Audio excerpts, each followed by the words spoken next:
The bright screen flickered with unusual patterns that Dr. Alan Porter had never seen before. He leaned forward in his chair, adjusting his glasses as he studied the data streaming in from the Deep Space Monitoring Station. For 3 days, these signals had 3 weeks after first contact. Ambassador Vrelkan arrived in a larger vessel that settled into Earth's orbit. Unlike Commander Zixtal, the ambassador had studied human languages and spoke without translation devices. His 7-foot frame, covered in iridescent scales, commanded attention as he addressed the United Nations General Assembly. The Galactic Empire spans 12,000 star systems, Vrelkan announced, his voice surprisingly melodic. For 50,000 years, we have brought order, technology, and protection to developing worlds like yours. The assembly hall remained silent as screens displayed images of alien worlds, advanced cities, and massive space stations. Earth now faces a choice that all developing worlds must make, Vrelkan continued. Join the Empire as a protectorate, or face isolation. The benefits of membership are substantial. He gestured, and the screen showed medical technology that could extend human life, energy systems that would end pollution, and transport networks that could reach distant stars. Secretary General Kate Williams stepped forward.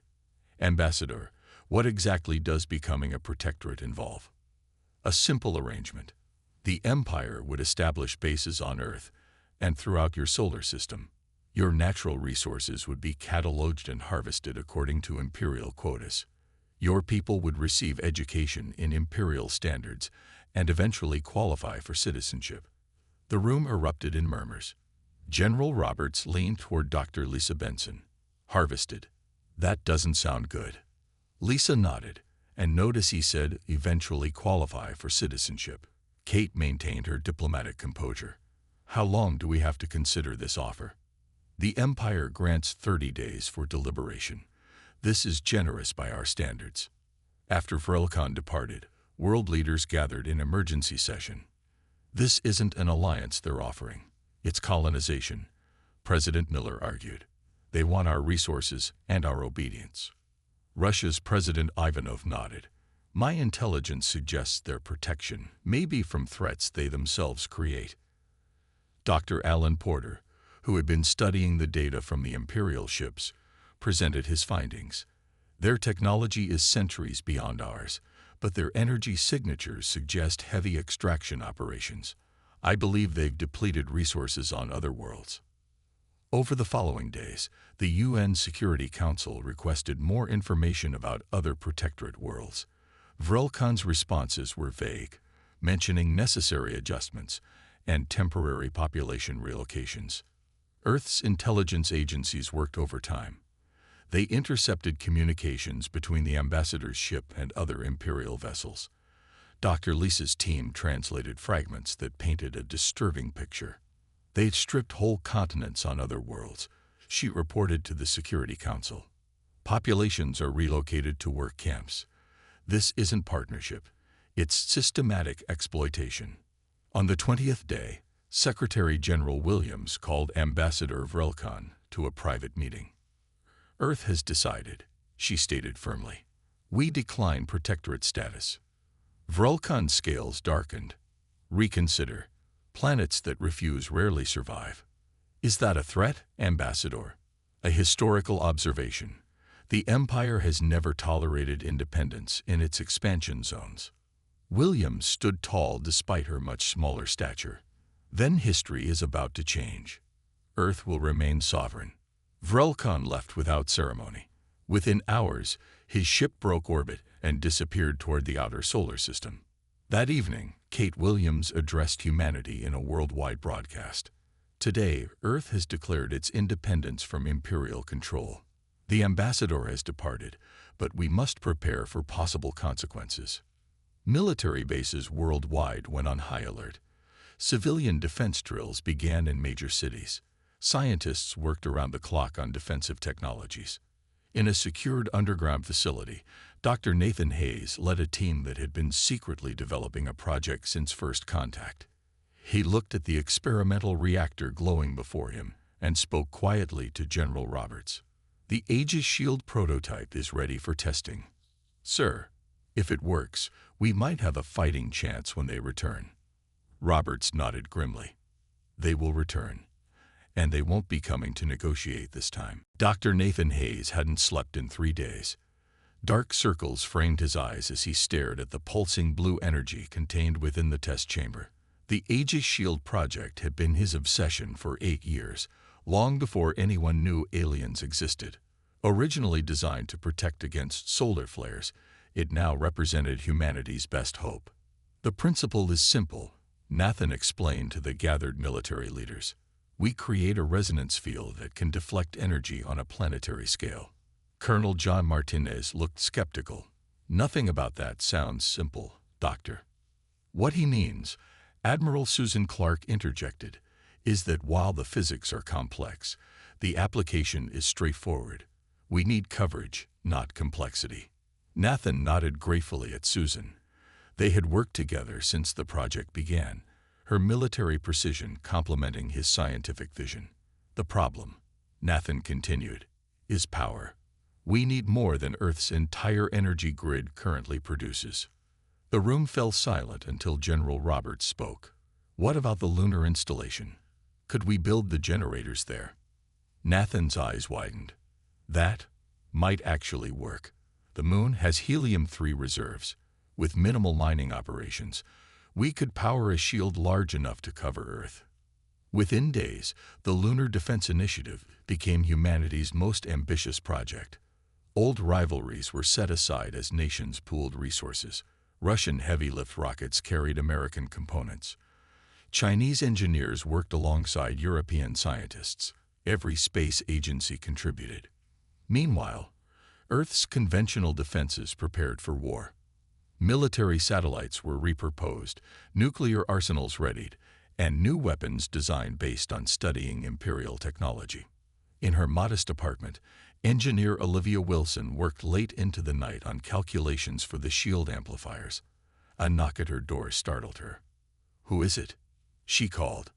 "Delivery," a voice answered. Olivia opened the door cautiously. The man outside wore a courier uniform, but something felt wrong. His eyes had a strange, silvery quality. "Package for you," he said, extending a box. Instead of accepting it, Olivia slammed the door and called security. When the authorities arrived, they found no one, but security cameras showed the delivery man transforming, his features shifting to a bluish hue before he disappeared into the night. Imperial spy, Colonel Martinez confirmed the next day. "They've infiltrated. We've detected 3 more shapeshifters near key research facilities." Security tightened. Scientists worked in sealed compounds. The lunar construction accelerated as the first Imperial probes appeared at the edge of the solar system. On the moon, Olivia's breakthrough came during a routine power calculation. "The shield doesn't just need more power," she explained to Nathan over the secure link. "It needs resonance tuning. We can amplify the effect by using the moon itself as a conductor." "Brilliant," Nathan breathed. "We'd need to place transmitters across the lunar surface, but it would increase shield strength tenfold." 60 days after Earth's refusal, the lunar facility was operational. Giant energy collectors dotted the lunar surface, connected to massive transmission arrays facing Earth. The moon, humanity's ancient companion, had become its shield generator. Admiral Clark supervised the final tests from Lunar Command. "Begin power-up sequence," she ordered. Across the moon's surface, collectors hummed to life. Energy surged through conduits toward the main facility. On Earth, matching receivers activated, creating a harmonic link between planet and satellite. In orbit, military observers watched as a faint blue light began to shimmer around Earth, barely visible yet powerful enough to deflect energy weapons. "It's working," Nathan whispered, watching the readings climb. "The Aegis shield is active." General Roberts nodded, his face grim. "Just in time. We're picking up massive hyperspace signatures beyond Mars. The Imperial fleet has arrived." From the Lunar Command Center, Admiral Clark issued her first order to all Earth forces. Battle stations. This is not a drill. The future of our world begins now. The Imperial fleet emerged from hyperspace like a swarm of metallic insects. Over 300 warships arranged in perfect formation, their hulls gleaming under the distant sun. The largest vessel, nearly 5 miles long, took position at the center. The command ship of Imperial Commander Grelfar. Captain Richard Daniels stood on the bridge of the EDS Defiant, Earth's first true warship built with reverse-engineered alien technology. His crew of 50 represented 18 nations, the best pilots and tactical officers humanity could offer. All ships report ready, Captain. First Officer Laura Bennett announced, her voice steady despite the overwhelming odds they faced. Remember the plan, Richard replied. We're not trying to win through direct engagement. Hit and fade. Keep them distracted while the Aegis shield powers up to full capacity. Earth's defense fleet consisted of just 27 ships, converted space stations, and hastily armed transport vessels, alongside a few purpose-built fighters. They looked like toys compared to the Imperial Armada. Commander Grelfar's face appeared on communication screens across Earth's ships and ground bases. Unlike the previous Imperial representatives, Grelfar wore battle armor, his 4 eyes glowing with contempt. Primitives of Earth, he began, your defiance amuses the Empire. Surrender now, and your population centers will be spared. Resist, and we shall make an example of your world. Admiral Susan Clark, commanding from Lunar Base, sent Earth's reply. The people of Earth recognize no imperial authority. We stand free and independent. Any act of aggression will be met with force. Grelfar's laugh was like grinding metal. Begin the lesson, he ordered. The Imperial fleet moved forward. From their lead ships, enormous energy weapons charged, glowing with ominous red light. When they fired, the beams struck Earth's newly formed shield. Blue energy flared where the attacks hit, rippling like water, but holding firm. Shield integrity at 87%, reported Dr. Hayes from the Lunar Control Center. It's working, but we can't take sustained fire at that level. Admiral Clark nodded. Launch the defense fleet. Operation Hornet begins now. Captain Daniels and his small fleet accelerated toward the Imperial Armada. Scatter formation, he ordered. Select targets and engage at will. Earth's ships darted between the larger Imperial vessels, firing concentrated energy weapons at vulnerable points identified from their earlier intelligence. The Imperial ships, surprised by the effectiveness of Earth's technology, began breaking formation to pursue the smaller craft. From his command ship, Grelfar watched in growing rage. How are their weapons penetrating our shields? These primitives should have nothing capable of damaging Imperial vessels. His second-in-command hesitated. Sir, they appear to have adapted technology from our scout ships, and their defensive shield uses principles we've never encountered.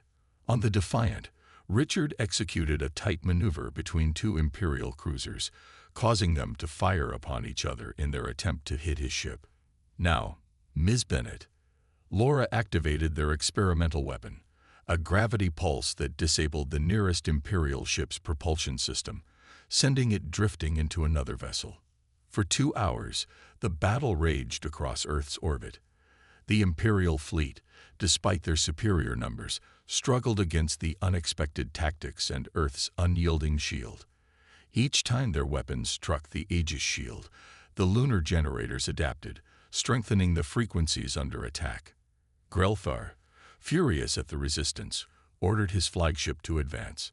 Prepare the dimensional phase cannon. We will pierce their shield directly. The massive Imperial command ship moved toward Earth, its front section opening to reveal a weapon unlike any seen before. Energy swirled as it charged, bending light around it. They're trying to bypass the shield entirely, Dr. Hayes warned. The dimensional phase will ignore our energy barrier. Admiral Clark's response was immediate. Captain Daniels, all ships focus fire on the command ship's weapon array. This is our priority target.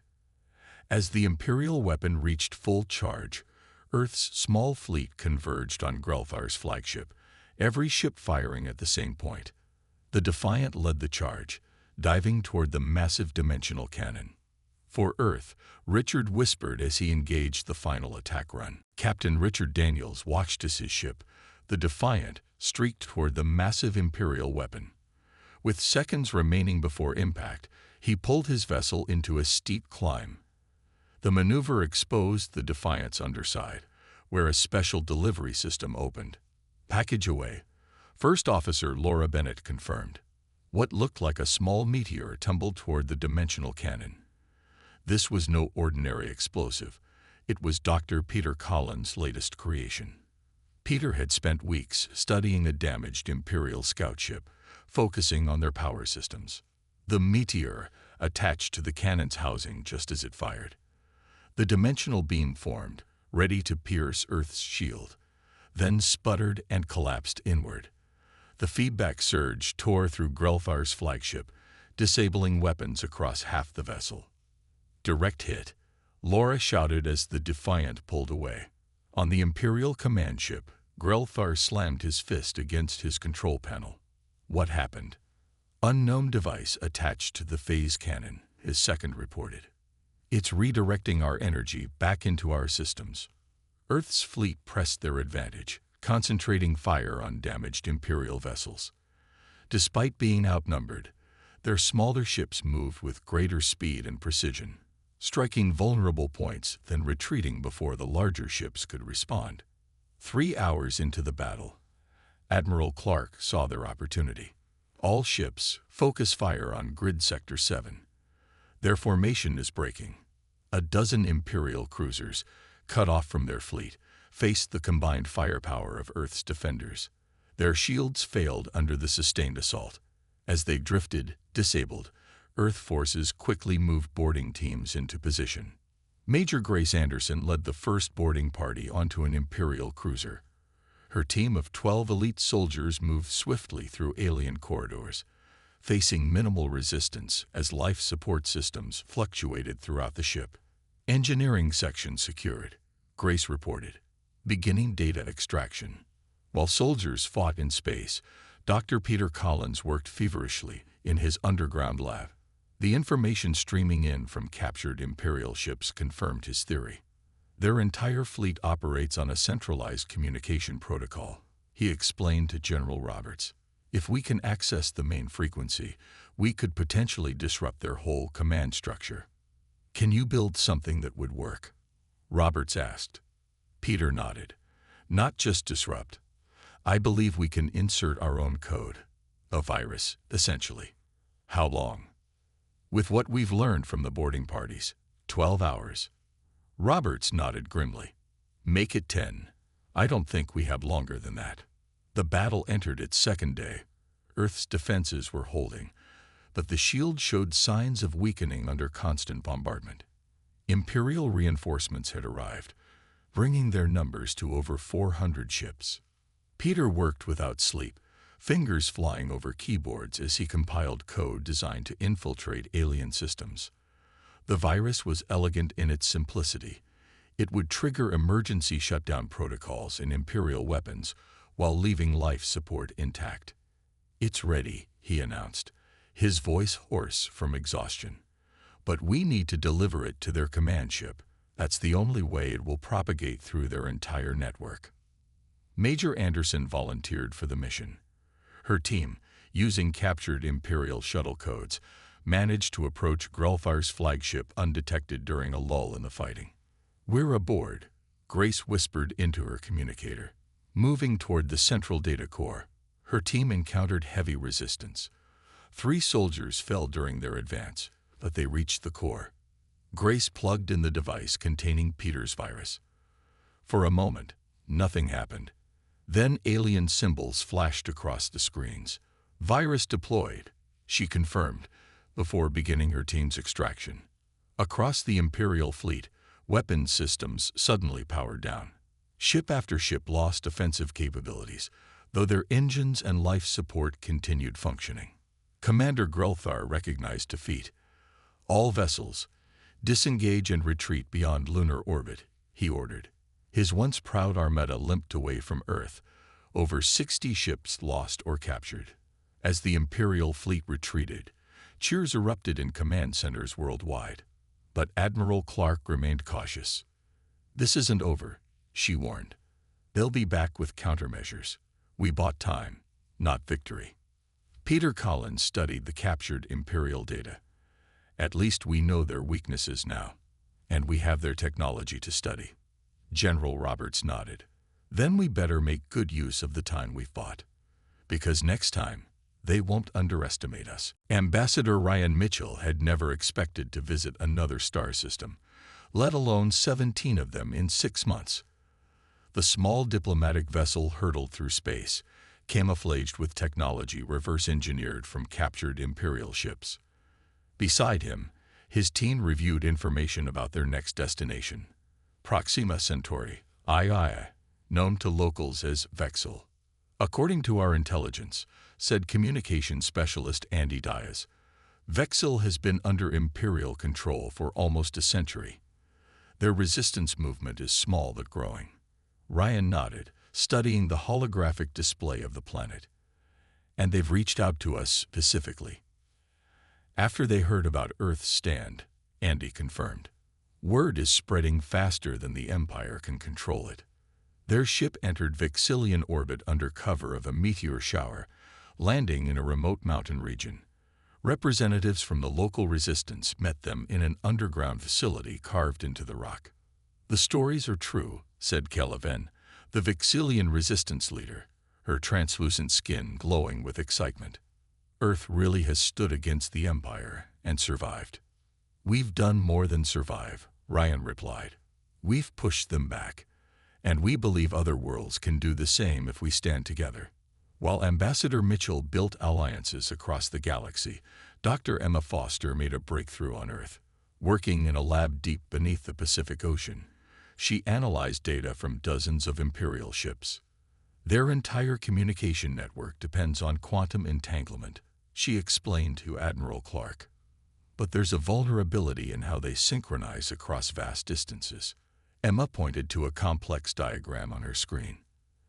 "Every 97 hours, their entire network resets to prevent decay. During that 3-second window, they're vulnerable to infiltration." "Can we exploit this?" asked the Admiral. Emma smiled. "We already have a program ready. When they reset, we can broadcast evidence of their atrocities to every Imperial ship and colony simultaneously. They won't be able to block it." The plan worked better than anyone hoped. During the next reset, the broadcast reached thousands of worlds under Imperial control. It showed Earth's successful defense, Imperial defeats, and evidence of the Empire's systematic destruction of worlds they had claimed to protect. The impact was immediate. On 7 worlds, local populations rose up against Imperial garrisons. On 12 more, protests erupted in major cities. Imperial ships reported crew mutinies as lower-ranking officers questioned their orders. Ambassador Mitchell seized the moment, connecting resistance movements across different systems. Working from a hidden base on Europa, he coordinated the formation of the Galactic Freedom Alliance. "The Empire maintains control through isolation," he told representatives from 23 worlds. "They convince each planet they're alone in their struggle. Together, we prove that's a lie." Planetary governments began declaring independence. The Vexilians were first, driving Imperial forces from their major cities. The mining colonies of Ta City followed, then the agricultural worlds of the Epsilon Eridani system. The Empire's response was predictable and brutal. They dispatched punishment fleets to rebellious worlds. But now these planets had Earth's shield technology and tactical knowledge. Imperial strikes met unexpected resistance. Dr. Emma Foster traveled secretly to key worlds, helping implement defensive systems. On the water world of Aquarius Prime, she narrowly escaped capture when Imperial agents infiltrated the local government. "They know I've discovered their weakness," she told Admiral Clark over an encrypted channel. "They're hunting anyone connected to Earth's resistance." The Admiral's response was firm. "Then we'll have to accelerate our timeline. The Coalition fleet is nearly ready." Back on Earth, global leaders met to formalize the growing alliance. 29 worlds sent representatives to the summit in Geneva. They signed the Declaration of Galactic Rights, establishing principles of sovereignty and mutual defense. As the document was sealed, long-range sensors detected a massive Imperial force assembling just beyond Pluto's orbit. Hundreds of warships, including 3 Imperial dreadnoughts, prepared for what would clearly be their final assault on Earth. Admiral Clark addressed the coalition representatives. "The moment we've prepared for has arrived. The Empire is committing everything to crush Earth before our alliance grows stronger." Ambassador Mitchell looked around at the diverse beings gathered in the chamber. "Then they'll face not just Earth," he said, "but the combined strength of free worlds." The Imperial Armada darkened space as it approached Earth, over 800 warships in attack formation. 3 massive dreadnoughts led the fleet, each capable of destroying a continent. At their center flew the Emperor's personal flagship, the Eternal Dominion, making its first appearance outside the Imperial core worlds. On Earth, engineer Daniel Wright monitored the final adjustments to the planetary defense network. What had begun as the Aegis Shield had evolved into something far more sophisticated. Thousands of satellites now orbited Earth, connected to ground stations on every continent and the expanded lunar base. "Final calibrations complete," Daniel reported. "The shield matrix is at full capacity." Admiral Susan Clark nodded from her command center beneath the Rocky Mountains. "And our allies." "Coalition forces are in position," confirmed her tactical officer. 37 fleets from 23 worlds, waiting at the designated coordinates. The Emperor himself appeared on communication channels across Earth. Unlike previous Imperial representatives, he appeared almost human, though his eyes shimmered with an unnatural purple light, and his voice resonated with artificial harmonics. "I am Selforin the Eternal, ruler of 12,000 worlds," he began. "Your resistance has become more than a nuisance. It has become a contagion spreading through my domain. This ends today." President Frank Miller stood before the United Nations to deliver humanity's response. His voice was calm despite the weight of the moment. "To the Empire and its Emperor, Earth delivers its final message. No entry. Not now. Not ever. We stand with all free worlds against tyranny." The Emperor's face twisted with rage. "Then watch as your world burns." The Imperial fleet opened fire. Thousands of energy beams converged on Earth's shield. The sky glowed as the attack was absorbed and deflected, but the strain on the system was enormous. "Shield holding at 80%, Daniel reported, his fingers flying over controls. "But we can't withstand this level of bombardment for long." Admiral Clark gave the order they had prepared for. "Activate the transphasic disruptors. Signal the coalition fleet." From these portals emerged the combined ships of the Galactic Freedom Alliance, vessels of every size and design, from 23 different worlds, all united in defense of Earth. They struck the Imperial fleet from behind, and all sides simultaneously. The Emperor's forces, focused on Earth's shield, were caught unprepared for the coordinated attack. Dozens of Imperial ships fell in the first minutes as the coalition implemented tactics developed by Earth's military strategists. On the Eternal Dominion, the Emperor raged at his commanders. How did they coordinate this? Find the breach in our communications. Dr. Emma Foster's discovery had done more than allow for propaganda broadcasts. It had given the coalition access to Imperial battle plans and coordination signals. The free worlds now moved as one force, while Imperial ships fell into confusion. The battle raged for hours. Imperial dreadnoughts turned their planet-killing weapons away from Earth to target coalition flagships. The shield around Earth weakened under continued bombardment from the remaining Imperial forces. "Shield at 30% and falling," Daniel reported as systems overloaded across the network. Admiral Clark made the decision. "It's time. Activate the Solaris Protocol." Daniel entered his command codes, unlocking Earth's final defense. Beneath the lunar surface, a weapon of last resort powered up, designed never to be used except in humanity's darkest hour. a beam of concentrated energy, channeling the power of a manufactured miniature star, shot from the moon toward the Emperor's flagship. It cut through Imperial shields as if they were paper, slicing the massive vessel in half. The Emperor's transmission cut off mid-threat. Coalition forces pressed their advantage as Imperial command structure collapsed without its leader. 3 days later, representatives from the Imperial Ruling Council arrived at Earth to negotiate terms. The Empire, for the first time in 50,000 years, accepted defeat.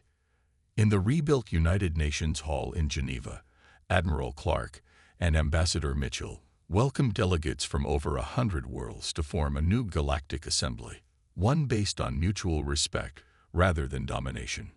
Above the assembly hall entrance, carved in stone in dozens of languages, stood Earth's declaration that had sparked a revolution across the stars. No entry for Galactic Empire. As the new galactic era began, Earth became known not as the primitive world that fought back, but as the world that taught the galaxy how to be free.